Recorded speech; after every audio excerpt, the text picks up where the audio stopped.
देखें, जमीन रजिस्ट्री को तोड़ना कोई बड़ी बात नहीं है। कोई भी जमीन का रजिस्ट्री का अगर आप चाहें ना वो रद्द करा सकते हैं, लेकिन वो डिपेंड करता है कि वो रद्द होने लायक है या है कि नहीं है ना। कि अगर रजिस्ट्री को गलत तरीके से ही कर दिया गया है, अब गलत अगर कर दिया गया है तो अगर उस पर कोई ऑब्जेक्शन लगाने वाला ही नहीं आएगा तो फिर कैसे कैंसिल होगा। लेकिन अगर गलत हो गया है और उसका प्रूफ कोई कर दे तो बिल्कुल कैंसिल होगा। तो गलत किस केस में होता है? जैसे आज जो सवाल है, ये सवाल है कि नमस्कार सर, प्रश्न 4 भाई के हिस्सेदारी वाली जमीन में 2 भाई सड़क की तरफ से 2017 में छल से बेच देता है। अब बताइए कि जमीन जो है सबसे जो कॉस्टली होगा वो सड़क का साइड सा वाला होगा। अब अगर ये पूरा साइड कोई जो है एक तरह से बेच दे जमीन को, ठीक है, पूरा साइड अगर सड़क के माथे से बेच दे, छल करके बेच दे, जैसे बेच दे, तो क्या ये जमीन का रजिस्ट्री जो है वो कैंसिल होगा या नहीं होगा, है ना। इसलिए कोई भी कैंसिल होगा या नहीं होगा, है ना। इसलिए कोई भी परिवार में अगर बंटवारा नहीं है तो 100% है, ये बिल्कुल होना तय है। हाँ, लेकिन अगर बंटवारा में उस भाई को आगे मिला हुआ है और वो रजिस्टर बंटवारा है, उस केस में फिर वो कैसे कैंसिल होगा? आपने तो बंटवारा के दस्तावेज पे साइन किया और उनका हिस्सा आगे उनको दिया, ठीक है, कैसे उस पे तो चौहद्दी मेंशन होगा ना, तो फिर तो दिक्कत हो सकती है, वो एक प्रमाण हो जाएगा वहां पे। लेकिन अगर ऐसा कुछ नहीं है, मान लेते हैं 4 भाई का हिस्सा है, 2 भाई आगे से बेच के निकल गया और अच्छा खासा कॉस्ट भी मिल गया, 2 भाई को छोड़ दिया, ठीक है, जो भी होना होगा वो बाद की बात है। लेकिन इतना समझ लें कि जो खरीदा है ना, वो खरीदने वाले के लिए भी प्रावधान है कि वो कोर्ट में जाकर पैसा जो है अपना वसूल कर सकता है उससे जो गलत तरीके से जमीन बेचा है। लेकिन उसके बारे में किसी और दिन बात करेंगे, स्पेशल जो है बताएंगे स्पेशल तरीके से कि क्या जो है क्या क्या प्रक्रिया। उसके लिए प्रावधान है कि जो वो 2 भाई हैं, वो 2 भाई जो है वो केस फाइल करेंगे तो उसमें जो होगा, यानी वो 2 भाई जो जिन्होंने जमीन को बेचा है और जिन्होंने जमीन को खरीदा है, ठीक है, दोनों पार्टी को नोटिस होगा। और यहाँ पे जमीन जो है गलत तरीके से बेचा गया इसलिए कि वहाँ पे आगे में 4 भाई का जो है हिस्सा होना चाहिए। तो ये 100% चांस है जो है ना कि ये रजिस्ट्री टूटेगा। तो बिल्कुल आप देर ना करें, आप जो है केस फाइल करें सिविल कोर्ट में, किसी एक वकील से बात करें, बिल्कुल आपका जो रजिस्ट्री टूटेगा और आपका जो भी आगे में शेयर होगा वो आपको जरूर मिलेगा। अगला सवाल है कि सर जी मैं 3 बार कमेंट कर चुका हूं, प्लीज मुझे जो है प्रॉब्लम का निराकरण दीजिए। जरूर देंगे जी। मेरे ताऊ ने दादाजी के नाम से फर्जी वसीयत बना ली और हमारे हिस्से में जो है ना वो यहाँ पे गए मकान और 2 बीघा खेती की है, बाकी सारी ताऊजी के नाम से वसीयत में लिखा हुआ। देखिए, सबसे बड़ी बात है कि आपके जो भी इसमें अच्छा इसकी बात हम आगे करते हैं। वसीयत को फर्जी प्रूफ कर सकें इसका कोई उपाय, और वसीयत रजिस्टर्ड भी नहीं है, तो रजिस्टर्ड नहीं है तो ऐसे ही गलत है ना। कानून इसको मानता ही नहीं अगर वसीयत रजिस्टर्ड नहीं है, सिर्फ नोटरी किया हुआ, ठीक है, तो वैसे ही फर्जी हो गया, पहला चीज हो गई, ठीक है। और वकील की डेथ हो गई है, अब वो जो भी है उससे मतलब नहीं है। लेकिन यहाँ पे जो ताऊ जी ने दादाजी के नाम से, तो दादाजी क्या सारा संपत्ति खरीदे थे या उनका भी पिता का संपत्ति था? ठीक है, अगर दादाजी का जो भी संपत्ति था वो भी उनके पिता का संपत्ति था, मतलब होता है ना कि पैतृक पूर्वज से चलता आया जमीन है, तो अगर उनका भी वो पिता का संपत्ति था तो पैतृक संपत्ति का वो उस तरीके से वसीयत कर ही नहीं सकते, उनको वो पावर नहीं था करने का, तो वो कैसे कर देंगे? ठीक है, वैसे ही फर्जी होगा। लेकिन उस फर्जी के लिए आपको इंतजार करने की जरूरत नहीं है, आप डायरेक्ट न्यायालय में जाइए, न्यायालय में प्रावधान है, ठीक है। अगर गलत तरीके से वसीयत किया गया है बिल्कुल रद्द होगा और आपका जो शेयर है वो आपको जरूर मिलेगा। सवाल है कि सर नमस्कार सर, मेरी सास की जो है नाम से प्रॉपर्टी को जो है वो नेम्ड गिफ्ट डीड जो है करा के आगे किसी को जो है बेच दिया है ना, शायद एक्सपायर्ड हो गई है। हम घर में जो है दाखिल खारिज किसी और के नाम है, तो क्या हो सकता है इसमें? क्या जो है नकल है ना दिया जाएगा? देखिए, अगर जो आपका जो सास है नाम के प्रॉपर्टी है, तो अगर गिफ्ट डीड करा के अगर मान लेते हैं किसी को बेच दिया गया है, तो पहले तो पता लगाना पड़ेगा कि गिफ्ट डीड किया कौन, किस तरीके से किया। जब तक मान लेते हैं आप उसको रद्द नहीं करवाएंगे, अगर वो बेच दिया गया, फिर सास भी एक्सपायर हो गई, अब घर में है, घर में तो जो भी मान लेते हैं कि सास है तो उनकी जो बेटी है उस घर का उत्तराधिकारी हुई, तो उनका तो हक तो बनता ही है। तो पहले वो गिफ्ट डीड का पता लगा ले कि वो सही है कि नहीं है, ठीक है। फर्जी अगर है तो फर्जी का रद्द कराने का प्रक्रिया सिर्फ सिविल कोर्ट है, ठीक है, वहीं से ये रद्द होगा। अगर गिफ्ट डीड जो है करा दिया गया है तो तब फिर आप जो है सिविल न्यायालय का सहारा लेंगे। अगला सवाल है कि सर मेरे पिताजी हमारे पड़ोसी वाले जो है आदमी को कुछ दिन के लिए खेती करने के लिए जो है दिए थे, लेकिन वो आदमी जो है चालाकी से पूरे प्लॉट को अपने सादे पेपर पर पिताजी का जो है अंगूठा निशान लगाकर रजिस्ट्री करवा लिया, जिसे रजिस्टर 2 में उसका नाम से जमीन ऑनलाइन बता रहा है। वो लोग जमीन का जो है पता जो है दिखाकर जो है वो दखल किए हुए हैं, जबकि जो है यहाँ पे है पट्टा ना पापा के नाम से गलत है और जमीन का रसीद हम लोग कटा रहे हैं, ठीक है। पट्टा का जो है यहाँ पे क्या वैल्यू होता है प्लीज बताएं सर। मैं जो है झारखंड के रांची जिले से हूँ।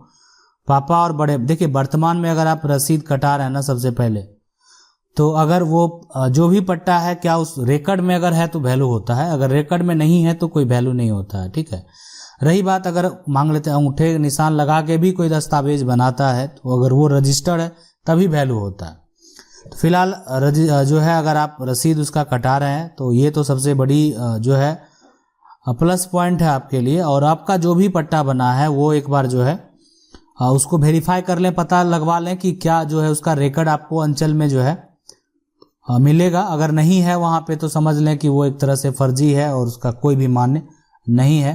अगला सवाल है कि हेलो सर बताइए कि मोटेशन होने के बाद रसीद कटता है या रजिस्ट्री करवा के रसीद कटवा सकते हैं? नहीं, रजिस्ट्री पहले आपको करवाना है फिर आप रसीद कटाएंगे, ठीक है। वही जब मोटेशन होता है रजिस्ट्री का, जिसको दाखिल खारिज बोलते हैं, जैसे पुराना मालिक है, आपने 100 नंबर का प्लॉट रजिस्ट्री करा है, इस पे मालिक का नाम ए था और जब आप इसको खरीदने वाला जो है बी है, तो अब ए का नाम को क्रॉस कर दिया जाएगा और बी के नाम से वो जो है मोटेशन कायम हो जाएगा और बी उसका रसीद कटाएगा। तो ये होता है। तो पापा जी के नाम से जमीन है और रसीद भी कटता है, पर मोटेशन हुआ है या नहीं ये पता नहीं। इसलिए ये पता वही हुआ कि अगर जमीन का रजिस्ट्री हुआ होगा और उनके नाम से रसीद कट रहा है तो बिल्कुल मोटेशन हुआ होगा। तो इसलिए मैं पता करना चाहता हूँ, पता कर लें। जमीन खरीदे हैं और वो बोल रहे हैं कि हम जमीन ले लेंगे, जमीन मेरे नाम पर ही है, जमीन खरीदने वाला 22 साल हो गया। तो देखिए आपका जो रजिस्ट्री है, देख लीजिए रजिस्ट्री दस्तावेज जो है, अगर हो सकता है डायरेक्ट रसीद ही कटवा लिए होंगे, सोचे क्या उसको मोटेशन करें, डायरेक्ट रसीद दाखिल खारिज नहीं करवाए होंगे, उनका नाम क्रॉस नहीं हुआ होगा, तो वो फिर यहाँ पे ये मिस्टेक हो गया है ना। तो ये फिर आपको जो है इसके लिए सुधार कराना पड़ेगा। उसके लिए मामला अगर 22 साल हो गया है, अगर नया सारा कुछ चढ़ा हुआ है, तो आप इसके जो अधिकारी हैं उससे बात कर सकते हैं, जो राजस्व के अधिकारी हैं उनसे बात करेंगे कि आपका मामला जो है ऐसे, अगर आपका वहाँ पे अभी तो फिलहाल आप ही के नाम से वो जमीन का अगर आपका रसीद कट रहा है, ठीक है, वो बताएंगे तो उनका जो है नाम जो है वहाँ से हटा दिया जाएगा, अगर जो रजिस्टर है उससे। सवाल है कि सर मेरा पूरा गांव का जमीन का रसीद बरसों से नहीं कट रहा है, क्या हम अपने जमीन का रसीद कटवाने का कोई उपाय हमको जो विश्वास है आप जरूर बताएंगे। देखिए बहुत बरसों से नहीं कट रहा है तो किस कारणवश से नहीं कट रहा है, ये आपको जो है कुछ कारण तो होगा ना। एक गांव का जमीन अगर बरसों से नहीं कट रहा है, लेकिन इसके लिए आपको पूरी जानकारी के लिए आप एक बार आप जिला अधिकारी को जो है आपको आवेदन करना चाहिए, ठीक है। जिला अधिकारी बताएं उस पे बैन लगा हुआ है, क्यों उस गांव का जो है जमीन का रसीद नहीं कट रहा है। अब यहाँ से अगर कोई सॉल्यूशन नहीं निकलता फिर आगे उसका सॉल्यूशन है जमीन का रसीद क्यों नहीं कटेगा, ठीक है। लेकिन अभी फिलहाल आपको एक बार आवेदन करना चाहिए ताकि वो आप स्पष्ट तरीके से जान सके कि एक्चुअल मामला क्या है। और हम भी जो है जब तक वो ये नहीं जानेंगे कि एक्चुअल मामला क्या है, हम आपको जो है कोई और सलाह नहीं दे सकते हैं।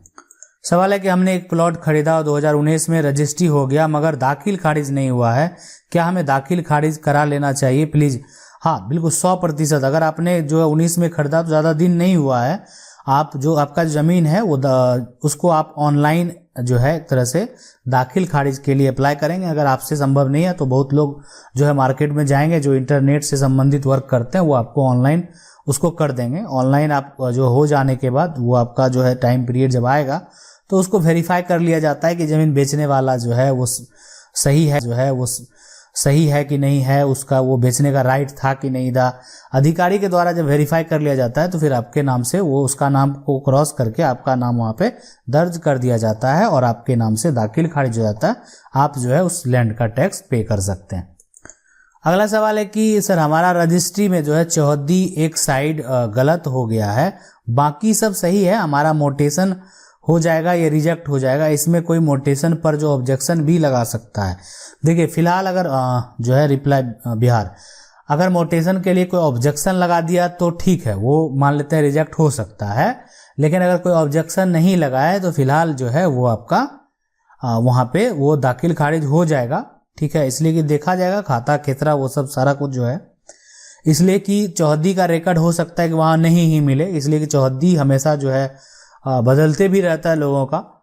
ठीक है, तो इसलिए आपका यहाँ पे लगाता है ना तो दिक्कत हो सकता है, नहीं तो कोई दिक्कत नहीं होगा। लेकिन फिर भी चौहद्दी का सुधार करवा लेना चाहिए कि अगर कोई काम शुरुआती दौर में हो जाता तो ज़्यादा सही है। आगे चल के अगर मान लेते हैं कोई दिक्कत आ जाए, बोलेगा कि नहीं आपका ये चौहद्दी गलत है, आपका ये केवाला गलत है, तो बोलने वाले लोग कुछ भी बोल सकते हैं। ठीक है, सवाल है कि मोटेशन पर ऑब्जेक्शन कौन कौन लगा सकता है? जो है पंचायत का कोई भी, ठीक है, या सीओ या सेलर। नहीं तो इस पे जो बेचने वाला है ना तो उसका कोई परिवार का लोग, बेचने वाला वो क्या ऑब्जेक्शन लगाएगा? खुद बेचा है और ऑब्जेक्शन लगाएगा वो, तो उसका परिवार का लोग कोई है वो लगा सकता है। ठीक है, दूसरी बात जो है वो एक तरह से जो पंचायत का कोई भी नागरिक जो है अगर ऐसा करता है कि हाँ ये गलत है, सूचना देना, आवेदन करना कोई बुरी बात नहीं है।